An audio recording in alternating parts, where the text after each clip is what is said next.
संध्या वंदन साथियों, आज मंगलवार का दिन सबका मंगल हो।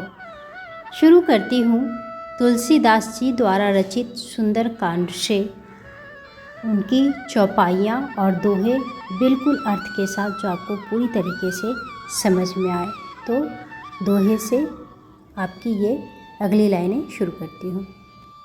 जाके बल लवलेस ते जीते हूँ चराचर झाड़ी, तास दूत में जा करी हरि आने हूँ प्रिय नारी।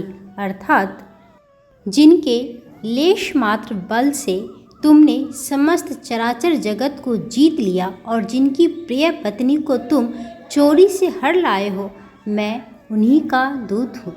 अगली लाइनें हैं चौपाई से।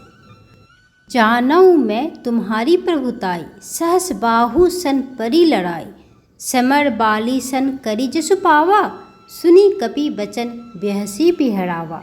अर्थात मैं तुम्हारी प्रभुता को खूब जानता हूँ।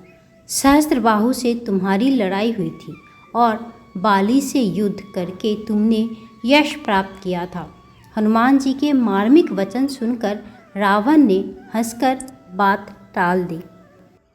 खायहु फल प्रभु लागी भूखा, कपि स्वभाव ते तोरेउ रूखा, सबके देह परम प्रिय स्वामी, मारहि मोहि कुमारक गामी। अर्थात हे राक्षसों के स्वामी, मुझे भूख लगी थी, इसलिए मैंने फल खाए और बानर स्वभाव के कारण वृक्ष तोड़े।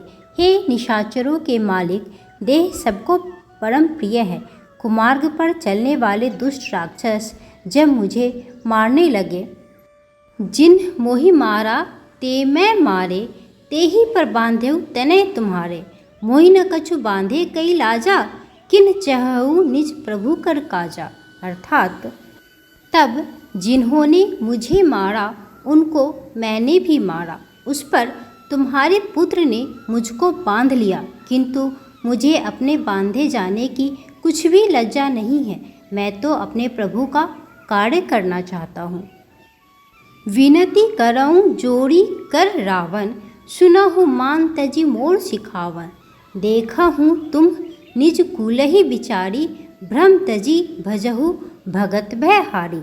अर्थात हे रावण, मैं हाथ जोड़कर तुमसे विनती करता हूँ, तुम अभिमान छोड़कर मेरी सीख सुनो।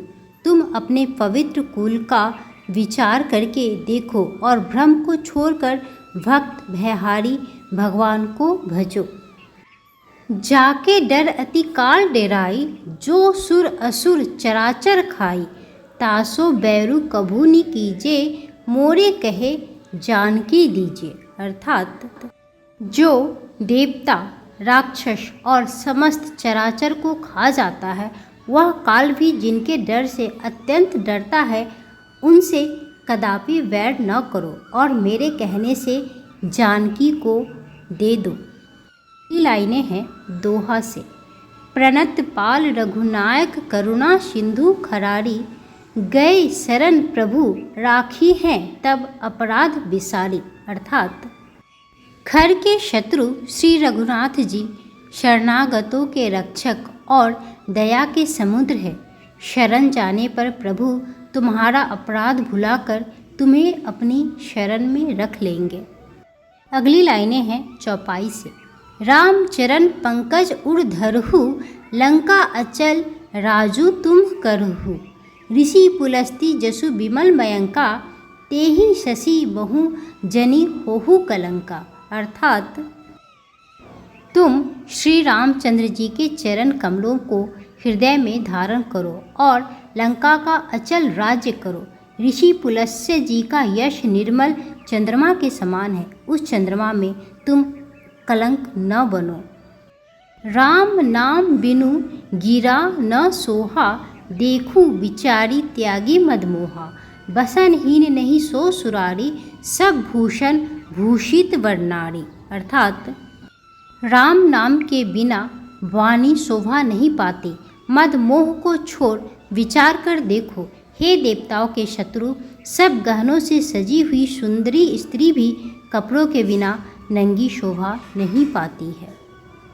राम विमुख संपत्ति प्रभुताई, जाई रही पाई बिनु पाई, सजल मूल जिन सरितन नाही, बरसी गए पुनि तबहि सुखाही। अर्थात राम विमुख पुरुष की संपत्ति और प्रभुता रही हुई भी चली जाती है और उसका पाना न पाने के समान है। जिन नदियों के मूल में कोई जल स्रोत नहीं है, अर्थात जिन्हें केवल बरसात ही आसरा है, वे वर्षा बीत जाने पर फिर तुरंत ही सूख जाती है। सुनु दसकंठ कहऊ पन रोपी, विमुख राम त्राता नहीं कोपी, शंकर सहस विष्णु अस्तोही, सकही न राखी राम कर द्रोही। अर्थात हे रावण सुनो, मैं प्रतिज्ञा करके कहता हूँ कि राम विमुख की रक्षा करने वाला कोई भी नहीं है। हजारों शंकर विष्णु और ब्रह्मा भी श्री राम जी के साथ द्रोह करने वाले तुमको नहीं बचा सकते हैं। तो ये थी आज की सुंदरकांड से जुड़ी 2 दोहे और उनसे जुड़ी चौपाइयाँ अर्थ के साथ। उम्मीद है आप सबको बहुत पसंद आई होगी। मिलती हूँ अगले वीडियो के साथ, जिसमें बस इसी तरीके से आपको अर्थ समझाने की कोशिश करूँगी। आप हमारे साथ बने रहिए। मेरे चैनल को लाइक एंड सब्सक्राइब जरूर कर दीजिए। जय जय सिया राम।